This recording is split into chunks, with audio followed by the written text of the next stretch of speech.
ये सारे के सारे क्वेश्चन ये समय के साथ सब सोल्व हो जाएंगे, लेकिन कई हमने चैनल देखे हैं वो आगे आगे आपको सिलेबस बता रहे हैं या पूरा परीक्षा पैटर्न बता रहे हैं। तो एक ये मान के चलिए कि एक भ्रम सा आपके सामने पैदा करने वाले हैं। गुड मॉर्निंग फ्रेंड्स, मैं आर के दुबे एडंगल के ऑनलाइन प्लेटफॉर्म पर आज फिर से आपके साथ एक ऐसे टॉपिक को लेकर जिस पर हम पहले भी चर्चा कर चुके हैं, लेकिन हमने देखा कि फ्रेंड्स कि कई स्टूडेंट ऐसे हैं जो अभी भी, जैसे मैंने कहा था हमारे जो लास्ट वीडियो था कि बिहार एलिजिबिलिटी टेस्ट यानी बिहार सरकार के द्वारा जो ये बेट परीक्षा का आयोजन किया जाएगा आगामी,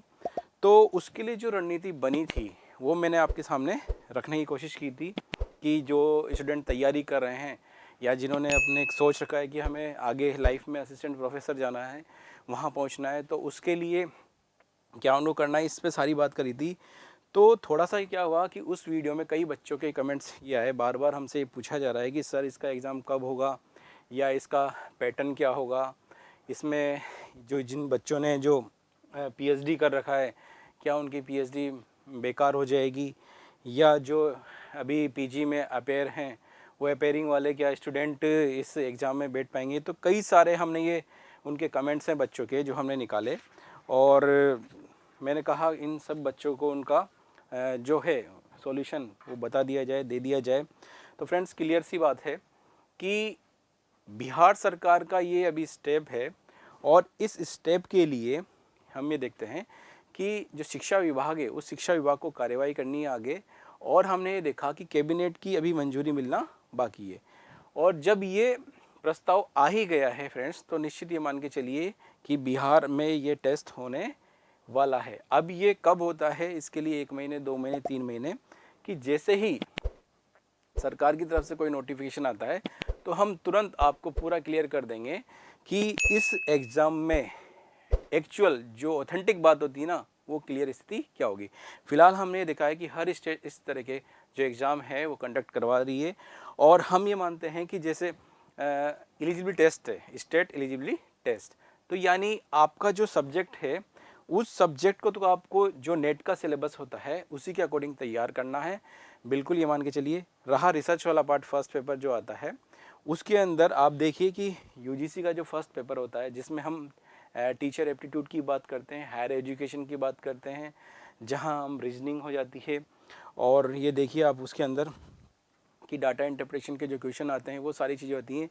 तो ये एक ऐसा सिलेबस है जिसको आपको कंपलसरी करना ही तैयार, अब इसमें आप परेशान नहीं हो जाइए। और जो अदर स्टेट में होता है, क्योंकि होता क्या है कि थोड़ा सा हम ये देखते हैं कि 10 से 20% ही चेंजेज होता है अगर होगा तो, अदरवाइज वही गवर्नमेंट, आपकी गवर्नमेंट भी वही चीज़ों को रखने वाली है, वही पैटर्न रखने वाली है। अब आगे हम बात करें कि कई बच्चों ने हमसे ये कहा था कि सर हमने पीएचडी कर रखा है, तो क्या अब इस बेट के आ जाने से या बेट का टेस्ट हो जाएगा उसके बाद से क्या पीएचडी वालों का कोई वर्चस्व नहीं रहेगा या उनकी जो है डिग्री उसकी मान्यता नहीं रहेगी। तो बिल्कुल ऐसा आपके दिमाग से निकाल दीजिए फ्रेंड्स। होता क्या है कि यूजीसी ने जो मिनिमम जो योग्यता रखी है, अभी आपने देखा था कि जुलाई में संशोधन करने के बाद पीएचडी की अनिवार्यता समाप्त कर दी थी। तो इसका मतलब ये कतई नहीं है कि आप ने अगर पीएचडी कर रखी तो आप असिस्टेंट प्रोफेसर नहीं बन सकते। असिस्टेंट प्रोफेसर के लिए ध्यान रखना फ्रेंड्स कि नेट मिनिमम है, लेकिन अगर स्टूडेंट ने पीएचडी कर रखा है तो बिल्कुल एलिजिबल है असिस्टेंट प्रोफेसर बनने के लिए। बिहार वालों के लिए एक अच्छी बात यह है कि अगर जिनका नेट नहीं है या जिनका हम देखें पीएचडी भी नहीं है, तो वो इस बेट परीक्षा के क्लियर करने के बाद वो उस असिस्टेंट प्रोफेसर के एग्ज़ाम में शामिल हो सकता है, एक असिस्टेंट प्रोफेसर बन सकता है। ठीक है, अगला जो हम देखते हैं कमेंट्स जो आया था बच्चों की तरफ से डाउट, वो ये था कि क्या मतलब वो अभी प्रीवियस जैसे इनका पीजी का चल रहा है, परसुइंग है, तो उस समय क्या इस एग्ज़ाम में वो बैठ सकते हैं या इसके लिए अप्लाई कर सकते हैं। तो बिल्कुल गवर्नमेंट आपको बिल्कुल ये मौका देती है, लेकिन फ्रेंड ध्यान रखना वो टाइम ड्यूरेशन रहता है कि जैसे नेट का होता है कि 2 साल, या अदर हमने जो पीएससी की बात करी जहाँ से सेट का एग्ज़ाम आयोजित कराया था और वहाँ पर 2 साल का टाइम पीरियड दिया था। तो मुझे बिल्कुल ये मान के चलिए कि आपको भी गवर्नमेंट कम से कम इतना टाइम देगी कि उस टाइम में आप वो डिग्री वहाँ पर कंप्लीट पीजी की कर लीजिए। साथ में ये बात है कि जो 55 का जनरल का रहता है पीजी में क्राइटेरिया, और अदर कैटेगरी के लिए 50 का रहता है, तो बिल्कुल ये मान के चलिए कि इतना होने के पूरे चांस है। और फ्रेंड्स सीधी सी बात यह है कि आप इन सारे जो कन्फ्यूजन है, इन कन्फ्यूजन को इतना क्रिएट नहीं कीजिए। आप ये कीजिए कि आप अपनी तैयारी पर अभी से लग जाइए। ये सारे के सारे क्वेश्चन ये समय के साथ सब सोल्व हो जाएंगे, लेकिन कई हमने चैनल देखे हैं वो आगे आगे आपको सिलेबस बता रहे हैं या पूरा परीक्षा पैटर्न बता रहे हैं। तो एक ये मान के चलिए कि एक भ्रम सा आपके सामने पैदा करने वाले हैं। एक्चुअल क्या कंडीशन होने वाली है वो आपका ऑथेंटिक जो आपकी जो पीएससी, अभी तो नोडल एजेंसी देखते हैं कि पीएससी करा रही है या फिर कोई अदर संस्थाएं करा रही हैं, उसके बाद क्लियर हो पाएगी। तो बने रहना हमारे साथ ताकि हम वो जो ऑथेंटिक जो इन्फॉर्मेशन होगी, नोटिफिकेशन होगा, हम आपके सामने लेकर आएंगे। फ्रेंड्स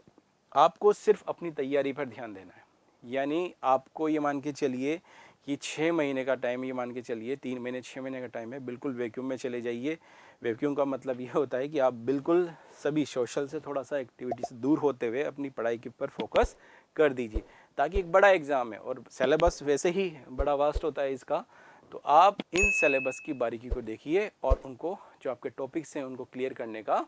काम कीजिए। बाकी स्टडी मटेरियल है, उसके लिए कई चीज़ें हैं मार्केट में आपके सामने, जैसे आपका सब्जेक्ट को लेकर या फर्स्ट पेपर को लेकर,